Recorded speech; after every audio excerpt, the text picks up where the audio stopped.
Faripiainako efa kobinao hatrany ampendohany fa anatin'ny aizy kitroka ny mendrandra fahazavana tsy manana antenaina fisan'andro miady mafy ho toy nyreny tantely amela mamo any zafiafy ka ndao raha vonkiavy tsika maky lalatsarotra tsy loha taona lava fa ndraindray mba ho andro malika raha ho avy ny androtsika hosy-barany elanelany omena olo-kava vesa iandry analy toerana raha isy anondro molotra ka ho voaroiroy move tapitra hatreo ny atsika sambola itoy anaty bary anao samelana tsy anjary sahabiony tena fa hoe zay tokoa le tsy anjary kofy pointena mety hodizina ndraindray mety hiteniteny maloto mety anao kozy masay hoetiketi-po anao fietsika tsy voahevitra tsy maniry loza fa vonona venao ny andefitra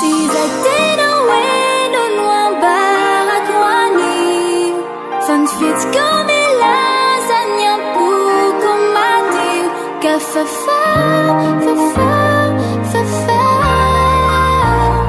nyaiai mampeo ianao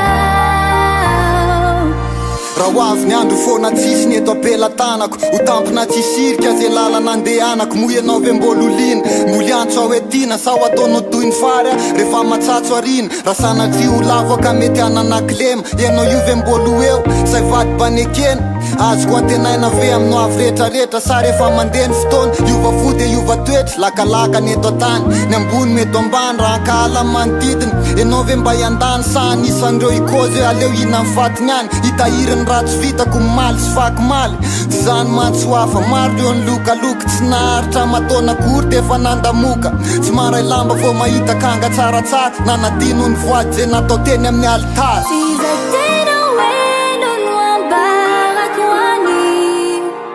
Fitsika